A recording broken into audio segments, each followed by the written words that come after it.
Hi, everyone. Welcome back. Today, we are going to talk about one big way to tell if you are an intuitive. And today, I'm going to have a couple short stories of experiences that I've had in the last week and a half. But one big way to tell you are an intuitive is that you have a healing energy. And what does that mean? What does it mean to have a healing energy? It means that people tend to come to you and they open up.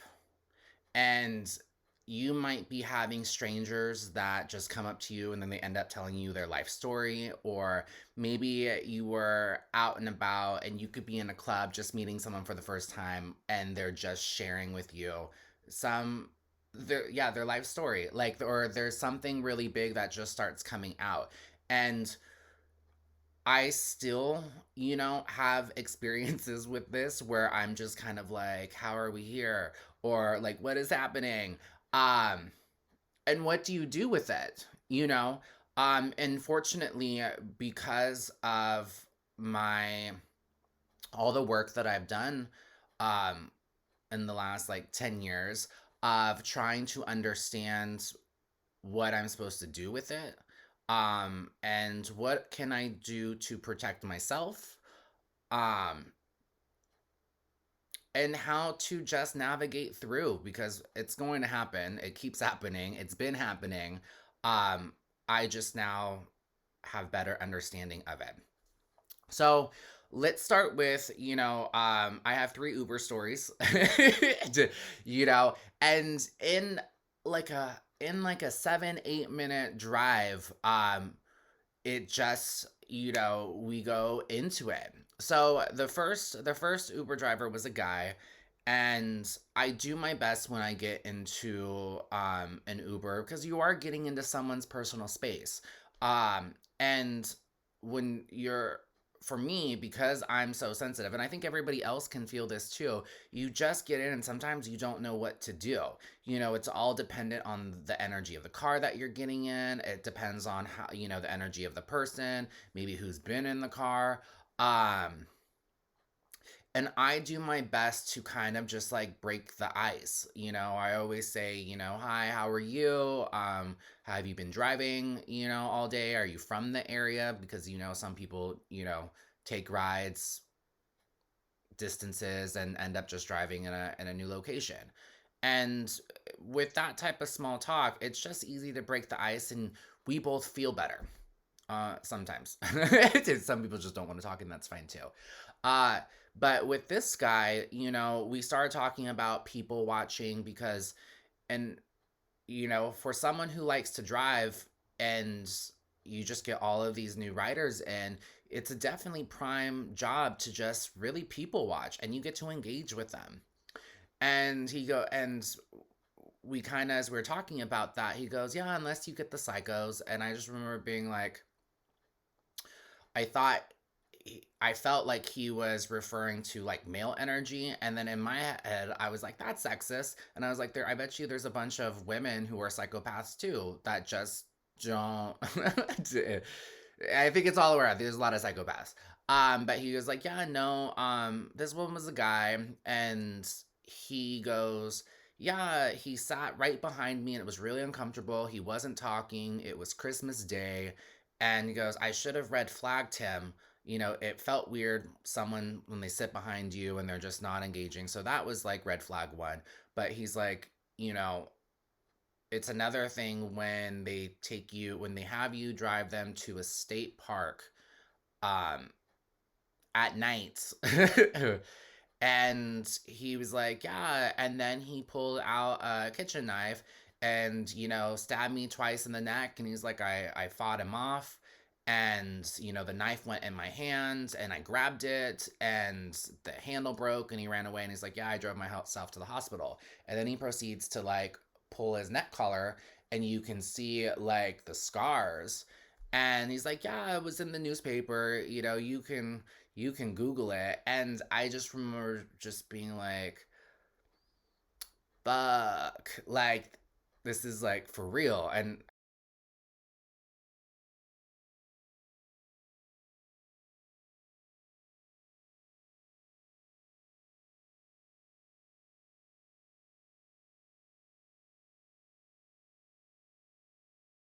how are we like already here? And I think as the guy was like just sharing, I could feel him being like, why am I doing this? Like, this is an appropriate conversation to have with a writer, and you could see that he felt safe and comfortable to share, and he wasn't sure why he was doing it. And it was just kind of like, what I was feeling through is that then it becomes a place where I'm holding space.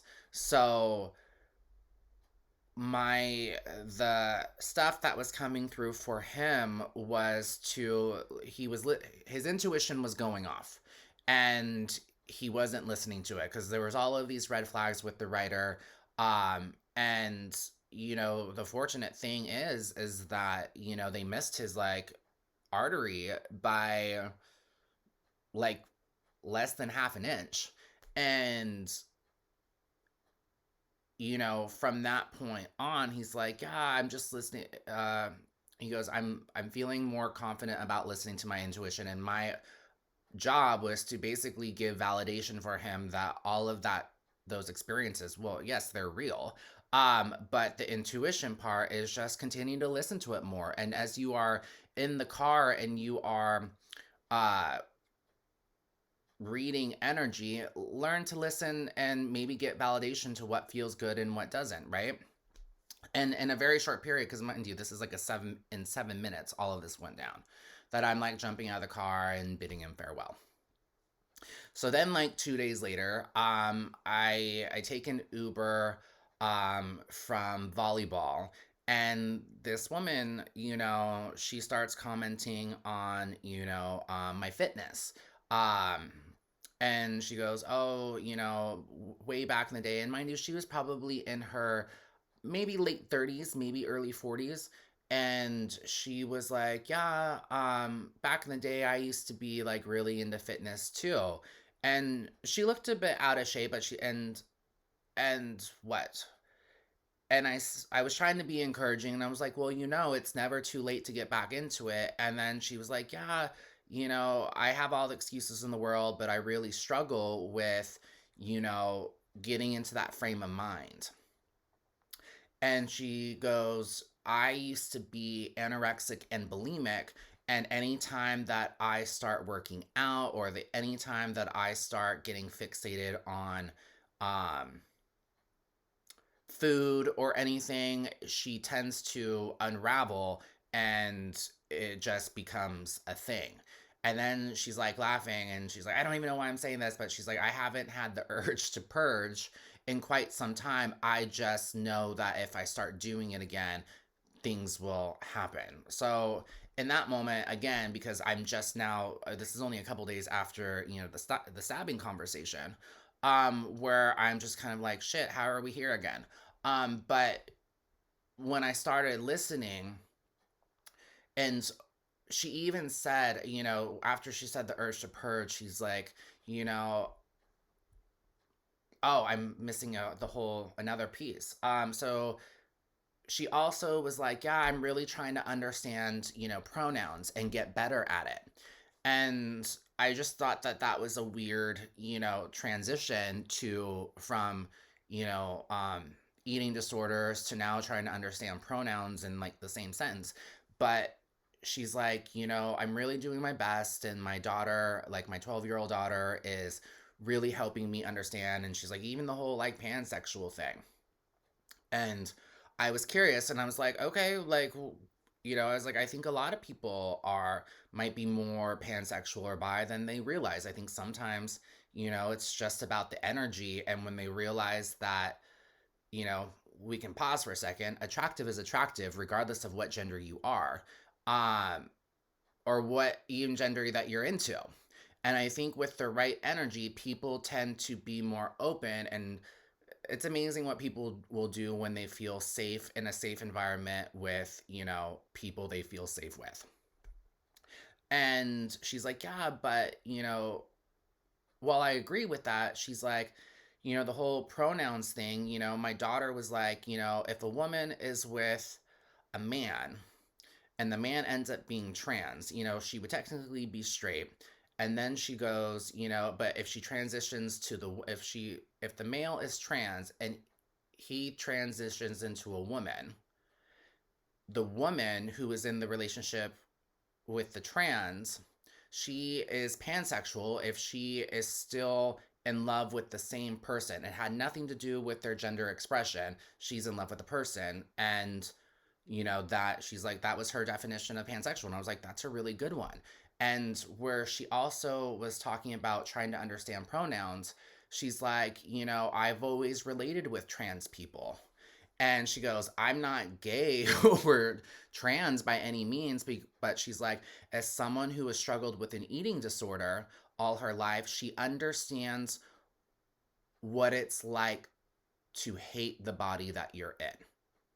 And for me, that was like a really profound, thing to recognize and to try and do better, but and also come from a place of understanding. And in that short period of time, I'm just kind of like, my mind's a little bit blown. And walking out, it was just trying to recognize her for the work that she's done and the work that she's continuing doing by trying to understand a group of people and their struggles and try to find commonality within her struggles as she's working through her stuff. And at that point, it was, I'm off on my way, and what? And the most recent one was last night. And it was this young guy, and he was kind of bubbly, and he was definitely more interested in talking than maybe some of the other ones. And not that the other two were interested in talking, but there was definitely more energy behind it. But and what? So he starts talking, and I asked him. I was like, again in my general conversations, are you from the area?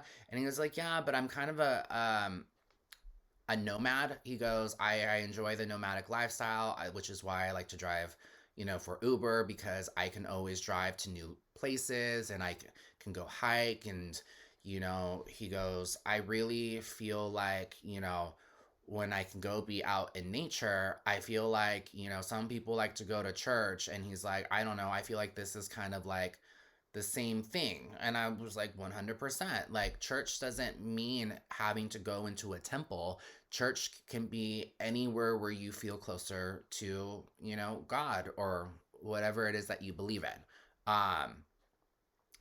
And he's like, yeah, I just kind of been like going through a lot. He goes, I really like meeting people, and which is like, I don't need the money. He goes, but I really enjoy, working for Uber because I can always like see people and talk to people.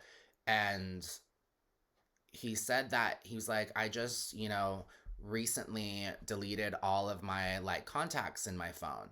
And he goes, the girl who I was in love with, I found out she was seeing my best friend in the worst way possible. And in that, I'm instantly getting like the vision of he walked in on them having sex. And, again, I'm like, oh no, like, how am I here? And then having to, go back into holding space and be like, well, we're here. Now, what do we do with it?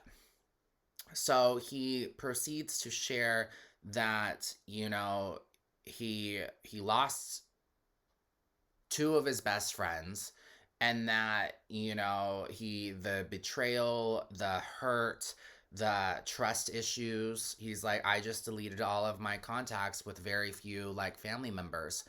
Um, and there was a sadness, that I could feel. And he is working on his trust issues, and he's just driving to meet people and to just find himself. So with all of that, it was giving him validation that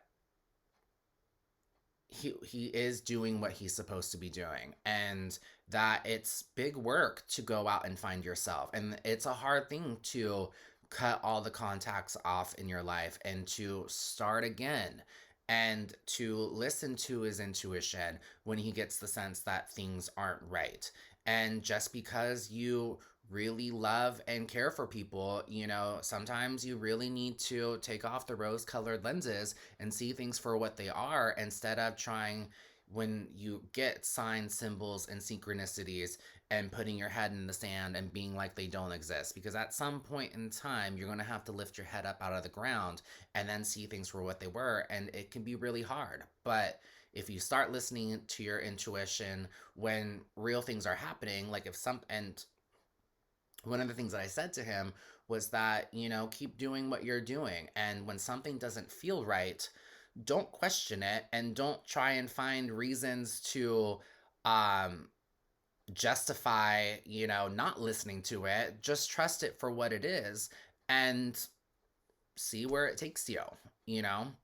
Um, and after that, it was again, bidding him farewell and just saying, good job for what you're doing, and continue to practice reading people. And when the time comes, continue working on your trust issues and learn how to release the hurt, because as you begin to build new people into your life, again, listening to your intuition, but you don't want to take the hurt that these other two people caused you and take that hurt into new connections, new relationships, because these new people didn't do that initial hurt.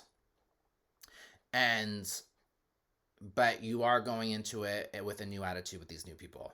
And it's a lot. It's a lot. It's a big thing to have that conversation with strangers, and again, bidding him farewell. Um and back to healing energy, I even had a conversation like a week and a half ago with this girl in the sauna, and I made her cry. Like, and it wasn't an intentional thing, and I didn't actively do anything to make her cry, but there was space where she began to open up. And sometimes when people have things that they haven't fully touched or worked on, sometimes there's a lot of emotion that's attached to it. And sometimes with those who are intuitive or have that healing energy, sometimes people are triggered by our energy. And it's not anything that we can control, and it's not anything that we actively look to do to people, but sometimes it's kind of like it happens. And there was something that there's a few things that she hasn't really worked on, but something just got triggered where this emotion just bursted out.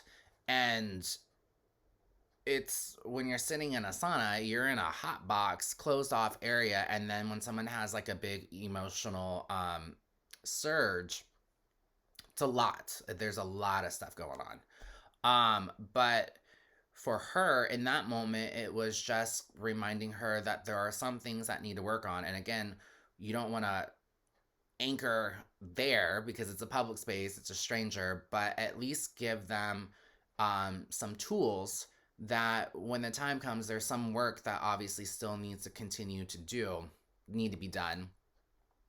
Um, and then just kind of bring awareness and then carry on. So if you find that you are having these types of conversations where people might be saying, I've never shared this with anyone before, or I can't believe I'm sharing this with you, we just met, or learn to see that as a gift in itself. Um, because it means that there is something about your energy that you are causing them to look at things in a different way, or maybe there's something that there's still work for them that needs to be done. And It's a lot to learn to deal with, but I encourage you to find the similarities and maybe find the lesson and do your best with what you can in that time. And also learn to observe but not feel, and also to release it once you're done. Because sometimes, because we are sensitive and sometimes we can have porous energy, it's easy for us to absorb that person's energy and take it as our own. But we can hold space, observe it, but not feel. And yeah, there's not much that we can do about it. It's going to happen, but continue to see on what it is that you pick up. You don't always have to work with them if you don't want to. Uh, as everyone has different types of energy, and sometimes it's just a lot. But I hope that brings awareness to someone's experiences, because sometimes we wonder, why is it happening to us? Um, but I hope that you learn, what you can do with it and the positive ripple effects that you can do with just your energy. So have a good day. I hope this was fun. We'll talk again. Bye.